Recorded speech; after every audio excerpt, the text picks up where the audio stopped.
इस वीडियो में आप सभी को LIC के एक नए इंश्योरेंस प्लान जीवन लक्ष्य प्लान नंबर 933 के बारे में बताने वाला हूं। तो ये एक ऐसा इंश्योरेंस प्लान है जिसे काफी लोग कन्यादान पॉलिसी के नाम से भी जानते हैं। आपने काफी बार व्हाट्सएप पर, फेसबुक पर एक इमेज देखी होगी जिस पर लिखा होता है LIC का नया प्लान कन्यादान पॉलिसी। सबसे पहले मैं आपको बताना चाहूंगा कि LIC में कन्यादान पॉलिसी के नाम से कोई भी इंश्योरेंस प्लान नहीं है, लेकिन LIC का एक इंश्योरेंस प्लान जीवन लक्ष्य प्लान नंबर 933, उसमें आपको वही सब बेनिफिट मिल जाते हैं जो कि आपको कन्यादान पॉलिसी में बताए जाते हैं। तो आइए सबसे पहले जान लेते हैं कौन कौन इस पॉलिसी को ले सकते हैं। उसके बाद मैं आपको एक एग्जांपल लेके बताऊंगा कि इसमें आपको कितना प्रीमियम पे करना होगा और क्या क्या बेनिफिट्स इसमें आपको मिल जाते हैं। इसके साथ साथ मैं आपको ये भी बताऊंगा कि हम इसे कन्यादान पॉलिसी क्यों कहते हैं। तो सबसे पहले जान लेते हैं कि इसमें मिनिमम एज कितनी है इस इंश्योरेंस पॉलिसी को लेने के लिए, यानी कि कम से कम कितने साल का व्यक्ति इस इंश्योरेंस पॉलिसी को ले सकता है। तो यहाँ पर मिनिमम एज दी गई है 18 साल की, यानी कि कम से कम उम्र आपकी 18 साल की होनी चाहिए अगर आप इस इंश्योरेंस प्लान को लेना चाहते हैं। 18 साल से कम के व्यक्ति इस इंश्योरेंस पॉलिसी को नहीं ले पाएंगे।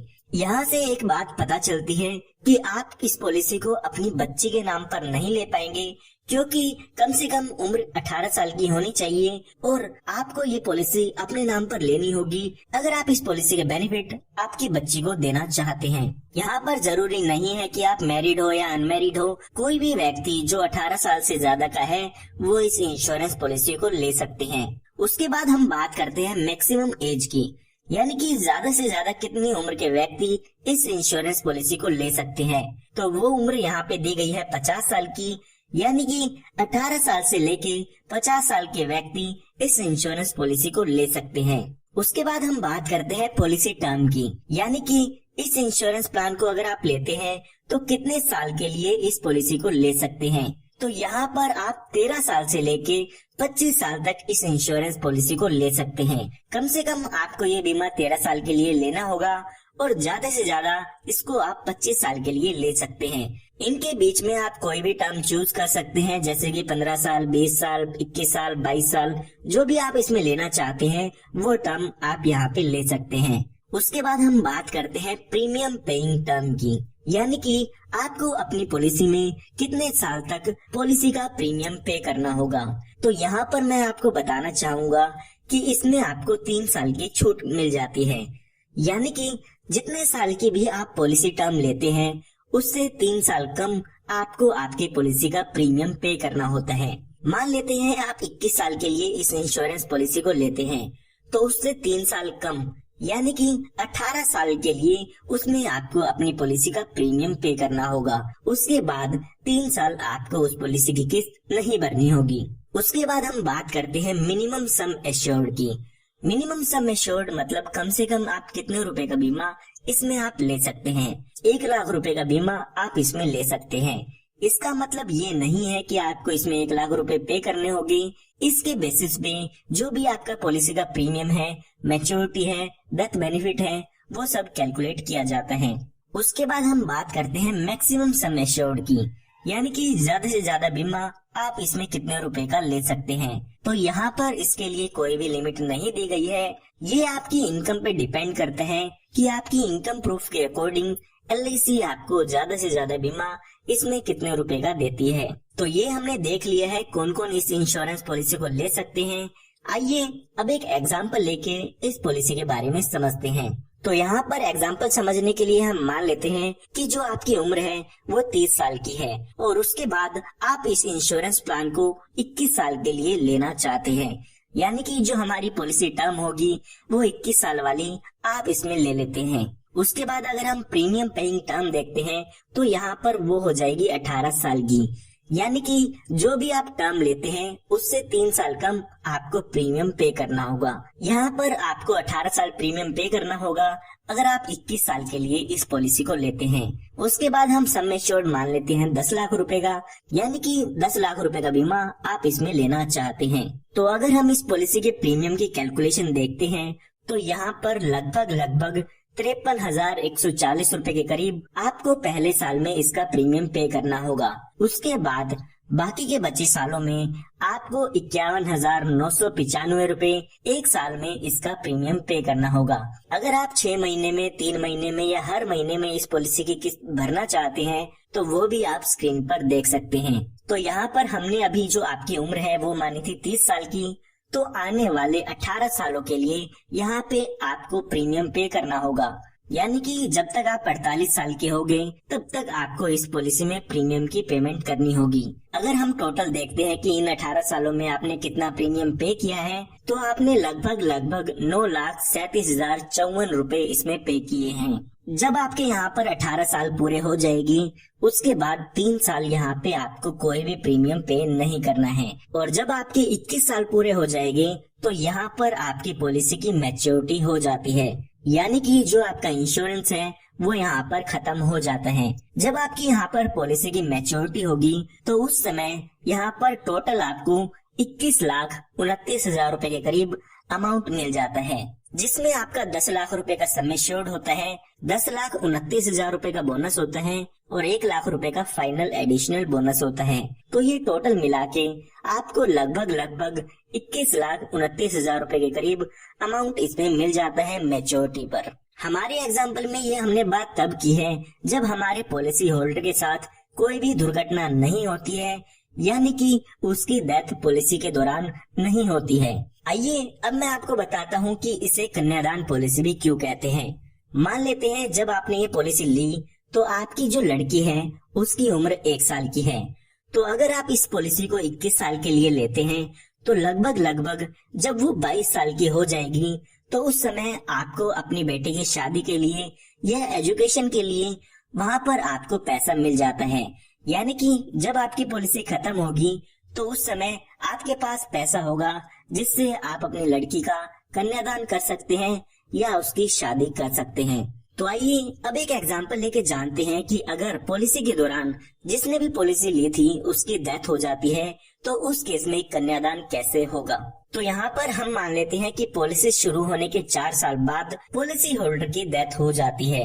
डेथ कभी भी हो सकती है, पॉलिसी शुरू होने के 2 साल बाद भी हो सकती है, 1 साल बाद भी हो सकती है, या पॉलिसी शुरू होते ही हो सकती है। तो हमारे केस में मान लेते हैं कि पॉलिसी होल्डर की 4 साल बाद डेथ हो जाती है। तो यहाँ पर डेथ होने के बाद यहाँ पर आपको आगे पॉलिसी का प्रीमियम पे नहीं करना होगा, आपका प्रीमियम वहीं पे खत्म हो जाता है। बाकी के बचे सालों के लिए आपकी पॉलिसी का प्रीमियम आपको नहीं भरना होगा। उसके बाद यहाँ पर पॉलिसी होल्डर की डेथ जब भी होती है उसके बाद हर साल जो भी पॉलिसी का नॉमिनी है उसको आपके सम एश्योर्ड का 10% हर साल मिलता रहेगा।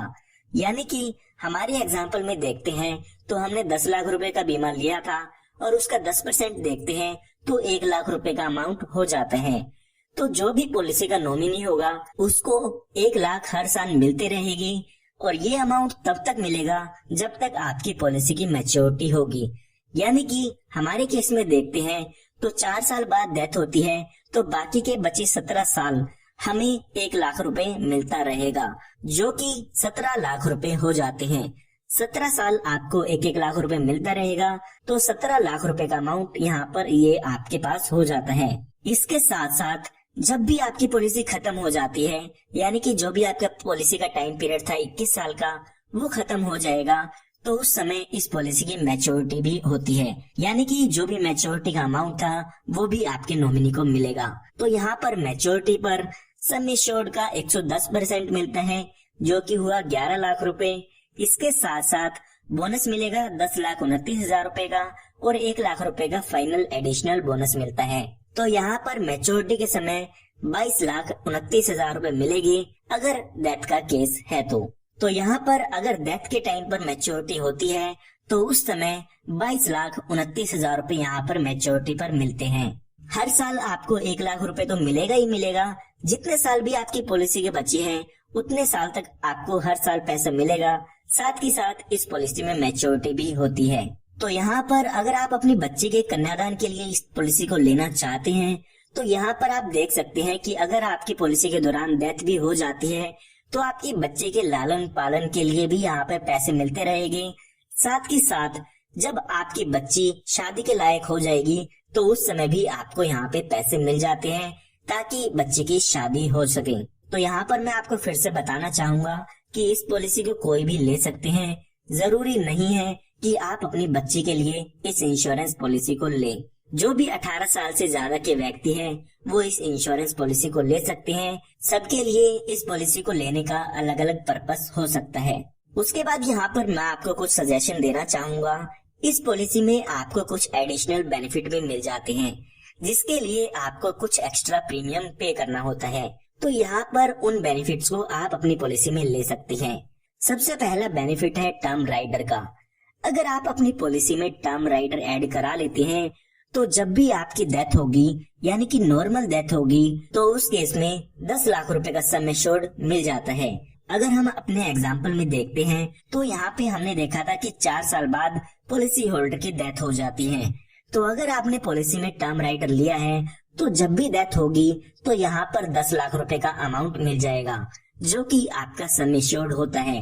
यानी कि जो आपको बेनिफिट मैंने आपको बताई है वो तो मिलेगा ही मिलेंगे, साथ के साथ जब भी नॉर्मल डेथ होती है, उस केस में 10 लाख रुपए का अमाउंट और आपको मिल जाता है। इसी तरह से यहाँ पे दूसरा बेनिफिट जो आप ऐड करा सकते हैं, वो है एक्सीडेंटल बेनिफिट राइडर का। यानी कि अगर पॉलिसी होल्डर की डेथ एक्सीडेंट से कारण होती है, तो इसका फायदा आपको मिलता है। यहाँ पर अगर पॉलिसी होल्डर की डेथ एक्सीडेंट के कारण होती है, तो जैसे कि मैंने आपको बताया, जो आपको बेनिफिट मिलने थे वो तो मिलेंगे ही मिलेंगे, साथ के साथ 10 लाख रुपए आपको एक्सीडेंटल बेनिफिट राइडर के भी मिलते हैं। यानी कि हम टोटल इस पॉलिसी के बेनिफिट देखें, तो यहाँ पर अगर एक्सीडेंटल डेथ होती है और आपने एक्सीडेंटल बेनिफिट राइडर भी ले रखा है और यहाँ पे टर्म राइडर भी ले रखा है, तो डेथ के केस में यहाँ पर आपको 20 लाख रुपए मिल जाएंगे। साथ के साथ हर साल 1 लाख रुपए मिलेगा, और जब आपकी पॉलिसी की मैच्योरिटी हो जाएगी, यानी कि जब आपकी पॉलिसी खत्म हो जाएगी, तो उस समय 22,29,000 रुपए का अमाउंट भी मिल जाता है। ये जो मैंने आपको 2 बेनिफिट बताए हैं, वो आप अपनी पॉलिसी में ऐड कराना चाहते हैं तो ऐड करा सकते हैं। इसके लिए आपको कुछ एक्स्ट्रा प्रीमियम देना होगा। अगर आप इन दोनों बेनिफिट को ऐड करा के प्रीमियम जानना चाहते हैं कितना होगा, तो वो भी आप स्क्रीन पर देख सकते हैं। LIC ने यहाँ पर आपको एक बेनिफिट और दिया है। LIC कहती है कि जो भी आपका मैच्योरिटी का अमाउंट है या आपको जो भी डेथ बेनिफिट का अमाउंट मिलना होता है, उसको आप हमसे इंस्टॉलमेंट में भी ले सकते हैं। 5, 10 या 15 साल की आप इंस्टॉलमेंट उनसे बनवा सकते हैं। जो भी आप इंस्टॉलमेंट बनवाते हैं, उस पर LIC आपको इंटरेस्ट भी देती है। इसके लिए LIC आपको ऑप्शन देती है, पॉलिसी के दौरान आपको बताना होगा LIC को कि पॉलिसी खत्म होने पर आप इस पैसे को एक साथ लेना चाहते हैं या आप इंस्टॉलमेंट में लेना चाहते हैं। जैसा भी आप कहते हैं, उस तरीके से LIC आपको आपके पैसे को आपको दे देती है। उसके बाद बात करते हैं अदर बेनिफिट्स की, यानी कि इस पॉलिसी में आपको और कौन कौन से बेनिफिट मिल जाते हैं। सबसे पहले यहाँ पर आपको कुछ एडिशनल राइडर मिल जाते हैं, यानी कि कुछ एडिशनल बेनिफिट आपको इसमें मिल जाते हैं, जिसके लिए आपको कुछ एक्स्ट्रा प्रीमियम पे करना होगा। तो यहाँ पर आप एक्सीडेंटल डेथ बेनिफिट राइडर ले सकते हैं। उसके बाद आप accidental benefit rider, term rider या क्रिटिकल इलनेस राइडर, ये सब आप अपनी पॉलिसी पर एक्स्ट्रा प्रीमियम दे के ले सकते हैं। उसके बाद आपको इस पॉलिसी में लोन की सुविधा मिल जाती है। पॉलिसी शुरू होने के 2 साल बाद आप अपनी पॉलिसी पर लोन ले सकते हैं। उसके बाद अगर आप अपनी पॉलिसी को सरेंडर कराना चाहते हैं, तो पॉलिसी शुरू होने के 2 साल बाद आप अपनी पॉलिसी को सरेंडर करा सकते हैं। उस समय जो भी आपकी पॉलिसी की सरेंडर वैल्यू होती है, वो LIC आपको दे देती है। जो भी आप लोन लेंगे उसका इंटरेस्ट यहाँ पे आपको पे करना होता है, और आपकी जो पॉलिसी है वो भी चलती रहेगी। लेकिन अगर आपकी पॉलिसी अगर आप सरेंडर कर देते हैं, तो आपकी पॉलिसी बंद हो जाती है। उसके बाद हम बात करते हैं मोड ऑफ पेमेंट की। तो LIC यहाँ पर 4 पेमेंट के मोड देती है। आप 4 में से कोई भी ऑप्शन ले सकते हैं। अगर आप साल में किस्त भरना चाहते हैं तो 1 साल में भर सकते हैं, 6 महीने में भरना चाहे तो वो भी ले सकते हैं, या आप 3 महीने या हर महीने में भी अपनी पॉलिसी की किस्त भर सकते हैं। उसके बाद यहाँ पे आपको ग्रेस टाइम पीरियड मिलता है, यानी कि आपको कुछ एक्स्ट्रा दिन दिए जाते हैं जिसमें आप अपनी पॉलिसी की किस्त भर सकते हैं। उसके लिए यहाँ पे आपसे कोई भी लेट फीस नहीं ली जाएगी।